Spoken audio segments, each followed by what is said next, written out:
ఎక్కువసేపు మాట్లాడతాను సార్. మిమ్మల్ని ఇబ్బంది పెట్టే ఉద్దేశం లేదు. మీడియా మిత్రులందరికీ కూడా నమస్కారం. అండ్ ప్రేక్షకులందరికీ ఇంత ఘన విజయాన్ని ఇచ్చినందుకు డబ్బుల పరంగా కాదు, అది అసలు లేనే లేదు. థియేటర్లో లాస్ట్లో ప్రపంచం అంతా నీ ఎదురుకు నిలబడిన, నీ వెంట ఉండి నీ కోసం పోరాడేవాడు ఒకటే ఉంటాడు, అది నాన్నయ్య ఉంటాడు. నాన్నని మించిన దేవుడు లేడు అన్నది వచ్చినప్పుడు నా ఫ్రెండ్ ఒక అబ్బాయి ఉన్నాడు. వాడు అసలు అంటే ఏడుపు కన్నీళ్ళు ఎన్ని పెద్ద రావు వాడికి కళ్ళమ్మ నీళ్ళు వచ్చాయని చెప్పి నేనే వేస్తున్నాడు, అందరూ వేస్తున్నాడు, వెనక్కి తిరిగి చూస్తే కొంగులతో తుడి చేసుకుంటున్నారా ఆడాలని చెప్పాడు నాకు ఫోన్ చేసి. అదే సార్ మా విజయం, అదే మా ఘన విజయం. మేము అనుకున్న ఎమోషన్ మీకు రీచ్ అయింది మా సినిమా ద్వారా. అండ్ మీడియా వాళ్ళందరికీ కూడా మా సినిమా మేము ఎంత ప్రమోట్ చేసినా, మా సినిమా తరపున మా సినిమా జనాల్లోకి వెళ్ళడం మొదలు పెట్టింది ఆర్కే సినీప్లెక్స్ హైదరాబాద్ లో మేము 11 గంటలకి ప్రెస్ షో వేయడం జరిగిందండి. అది అయిపోయిన దగ్గర నుంచి మొదలైందండి బ్యూటీ హవా. దానికి మొట్టమొదటి అడుగు మీడియా వాళ్ళు వేశారు. మాకు చాలా చాలా చాలా చాలా థ్యాంక్స్. పాదాటి వందనాలు అందరికీ కూడా. మీరు సినిమాని మోసుకెళ్ళిన విధానం, హత్తుకు చేర్చుకొని ముందుకు తీసుకెళ్లిన విధానం చాలా చాలా థ్యాంక్స్. ఇంకా చాలా మందికి థ్యాంక్స్ చెప్పాలి. అందులో మేము ఈవినింగ్ సెలబ్రిటీ ప్రివ్యూ వేయడం జరిగింది. మా ఆహ్వానాన్ని మన్నించి ఎంతో మంది నటీనటులు, సినిమా వర్గాల్లో చెందిన వాళ్ళందరూ కూడా వచ్చి వాళ్ళందరూ సినిమాని చూసి జెన్యున్ గా అందరూ రివ్యూ ఇచ్చి, వాళ్ళు చాలా భారీ వర్షం పడ్డది ఆ రోజు. ఏఎంబి దగ్గరికి రావడానికి అందరూ చాలా ట్రాఫిక్ లో స్టక్ అయ్యారు. కానీ కేవలం మా సినిమాని సపోర్ట్ చేయాలని చెప్పి నా ఫ్రెండ్స్ కానీ, కంటెంట్ క్రియేటర్స్, ఇన్స్టాగ్రామ్ లో లక్షల ఫాలోవర్స్ ఉన్న నా ఫ్రెండ్స్, నా కంటెంట్ క్రియేటర్స్ కేవలం నా మీద రెస్పెక్ట్ తోనూ, నా మీద ఇష్టంతోనూ సినిమాని సపోర్ట్ చేయాలని ముందుకొచ్చి ఆ రోజు సినిమా మొత్తం చూసి వెళ్ళి మేము అడగకుండానే ఇన్స్టాగ్రామ్ లో స్టోరీలు అన్ని పెట్టి జనాల్లోకి మీరే తీసుకెళ్లారు ఈ సినిమాని. మీ అందరికీ కూడా చాలా చాలా థ్యాంక్స్. టీం అందరికీ, సినిమాలో పనిచేసిన వాళ్ళందరికీ ధన్యవాదాలు పేరు పేరున. ఇదంతా పక్కన పెట్టి ఒక విషయం మాట్లాడాలండి. నేను ఎప్పుడు స్టేజ్ ఎక్కి మాట్లాడినా మా నాన్నగారు ఆ స్పీచ్ వెంటనే చూసి ఒకటే అంటారు ఆయన ఎక్కువ మాట్లాడేవని.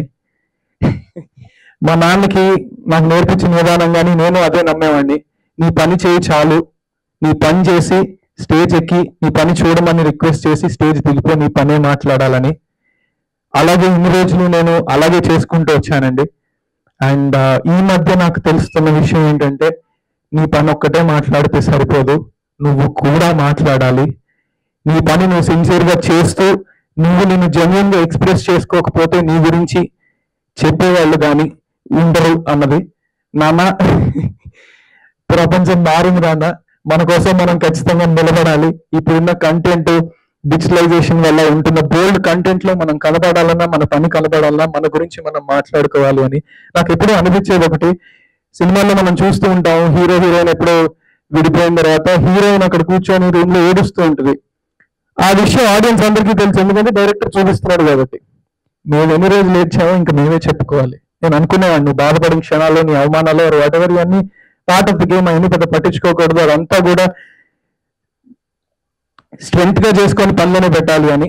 బట్ ఆడియన్స్ ఎమోషన్ కి, స్టోరీకి మా జెన్యూనిటీ కనెక్ట్ అవ్వాలి, మేము జెన్యూన్ అనిపించాలంటే ఇవన్నీ బయటికి చెప్పాలి అని నేను అనుకున్నాను. అండ్ ఇప్పటిదాకా మీరు చూసినట్టయితే నా సినిమాలన్నీ జోహార్ మొదలుపెట్టి తిమ్మరసు, సత్యభామలో నేను చేసిన రోల్ కానీ, లేకపోతే Maruthi Nagar Subramanyam, 14 days girl friend ఇంట్లో, నేను ఏ సినిమా చేసినా అండి మీరు ఆ సినిమా చూస్తే అలా ఆ సినిమాతో వెళ్ళిపోతూ ఉంటుంది. ఎస్పెషల్లీ పోస్టర్ మీద నా ఫేస్ ఉన్న ఏ సినిమా అయినా మీరు మళ్ళీ వెళ్ళి చెక్ చేసుకోండి. డిసప్పాయింట్మెంట్ అన్నది ఇంపాసిబుల్. అన్ని సూపర్ హిట్లు నేను చెప్పలేను, బికాస్ సినిమా అన్నది ఎంతో మంది డెసిషన్స్ తో కూడుకున్న విషయం. ప్రతి డెసిషన్ సినిమాని ఇంపాక్ట్ చేస్తుంది. అన్ని సూపర్ హిట్లు అని చెప్పలేను. ప్రీ రిలీజ్ ఈవెంట్ లో నేను మాట్లాడిన మాట కట్టుబడి ఉంటాను, అది నా ప్రామిస్. అంకిత్ కోవా నా పేరు, ఇది మినిమం గ్యారంటీ బ్రాండ్. పోస్టర్ మీద నా ఫేస్ కనిపిస్తే ఆ సినిమాకి మీరు వెళ్తే డిసప్పాయింట్మెంట్ అన్నది ఇంపాసిబుల్, అది మినిమం గ్యారంటీ, ఇది పక్కా. అండ్ నాకు చాలా దగ్గరైన వ్యక్తి ఒక ఆయన, మొన్న ప్రెస్ షో అయిపోయిన తర్వాత బయటకు వచ్చిన తర్వాత ఆయన చెప్పిన విషయం ఏంటంటే, ఎవరో ఆయన దగ్గరకు వచ్చి ఒక 3-4 సినిమా చూసిన తర్వాత దగ్గరికి వచ్చి అన్నారట, వాడిని ఎందుకు హీరోగా పెట్టుకున్నాం, అసలు చూడలేకపోతున్నాను రా బాబు, ఇంకెవరన్నా పెట్టుకుంటే సినిమా ముందుకెళ్తుంది అని అన్నారట. నాకు అసలు అది నిన్నటి వరకు కూడా నాకు ఆయన చెప్పాలా నేను ఎక్కడ బాధపడతాను అని. అసలు అలాంటి వాటికి బాధపడే వ్యక్తిని కాదు. కానీ ఇప్పుడిప్పుడే నేను ఇలా పబ్లిక్ లోకి, లేదంటే ఇదిగో ఈ లైట్లు ఇప్పుడిప్పుడే నాకు ఫోకస్ చేస్తున్నప్పుడు నాకు అర్థమవుతుంది ఈ ప్రపంచంలో ఇంకా ఎన్నెన్ని ఉన్నాయో అని.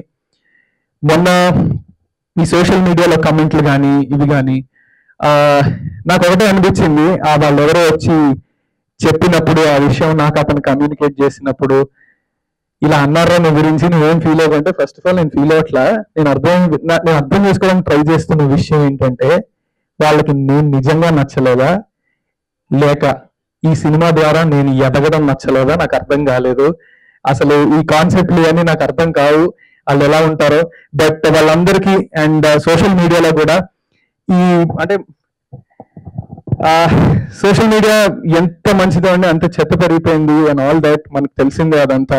నేను యాక్టివ్ ఉండేవాడిని కాదు, లేదు యాక్టివ్ ఉండాలి నన్ను, అంటే ఇప్పటిదాకా అందరూ నాలో ఉన్న లోపమే నేను మార్కెట్ చేసుకోవట్లేదు అనేవారు. నేను అనుకున్నా సరే అయితే అందరికీ రిప్లైలు ఇద్దాం ఇది అది అని. సో సోషల్ మీడియాలో కొన్ని మెసేజ్లు కానీ, ఫేక్ ప్రొఫైల్స్ లో, ట్విట్టర్ లో కమెంట్లు కానీ, ఎస్పెషలీ ఇన్స్టాగ్రామ్ లో నాకు వచ్చే మెసేజ్లు, ఫస్ట్ ఎవరో ఒకరు హాయ్ పెడతాడండి, నువ్వు వాడికి రిప్లై ఇచ్చావా చూసి సరే సరే. బట్ మనం ప్రతిసారి అందరి మెసేజ్లు చూడలేం, వచ్చే వేల మెసేజ్ల్లో హాయ్ తర్వాత ఒక 2 రోజులు ఆగుతాడు వాడు, అయిన తర్వాత ఇంకో మెసేజ్ పెడతాడు, అన్న ప్లీజ్ దేర్ రిప్లై అని. దానికి నువ్వు రిప్లై అవ్వలేదంటే ఇంకో మెసేజ్ ఉంటుంది, తెలిసిందారా బాడకో అని, అప్పుడే పెద్ద హీరో అయిపోయా ఇది అది అని. ఈ అవసరం నెగిటివిటీ వీటన్నిటికీ ఐ డోంట్ నో ఇప్పుడిప్పుడే దానికి ఎక్స్పోజ్ అవుతూ అనిపించింది నాకు. అన్న మీరు ఇందాక అన్నట్టు మనం సినిమా నమ్ముకొని వచ్చాం, ఈ రోజు మనందరం ఇక్కడ ఉండడానికి కారణం, ఎవరో నాకు మెసేజ్ చేయడానికి కారణం, లేకపోతే ఎనీథింగ్, మనందరం సినిమా కోసం కలుస్తున్నాం. ఆ సినిమాకి మనం జెన్యున్ గా ఉంటే, మనం దేనికోసం అయితే అందరం కలిసామో దానికి మనం జెన్యున్ గా ఉంటే మనకు రావాల్సింది మనకు వస్తుంది అని నాకు గట్టి నమ్మకం.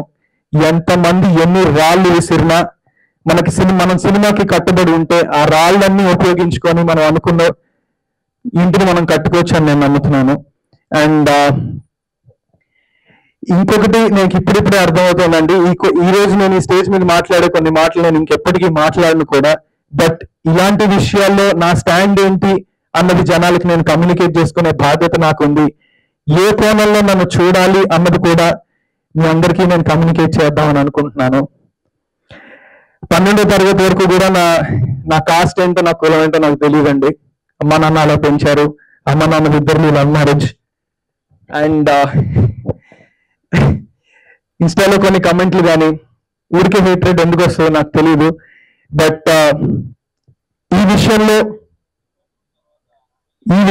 నేను చేస్తున్న సినిమాలో నా కెరీర్ సాక్షిగా మీ అందరికీ ఒకటి చెప్తున్నాను. ఈ విషయంలో నేను పవన్ కళ్యాణ్ గారు ఒకటే. ఆయన అంటూ ఉంటారు కదా, నేను కులాలు మతాలకి అతీతం అని.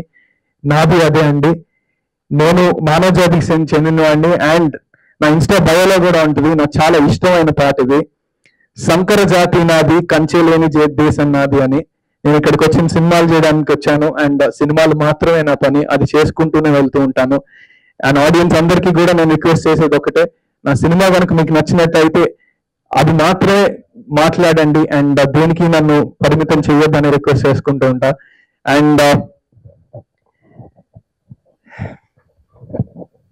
ఈ సినిమాను ఆదరించిన ప్రతి ఒక్కళ్ళకి కూడా, మన థియేటర్స్ కి వెళ్తూ ఇప్పుడు ఒక 20-30 థియేటర్లు తిరుగుతున్నాము, ప్రతి చిన్న సినిమాకు ఉన్న కష్టాలు ఇవి కూడా అది మేము ఫేస్ చేస్తున్నాము.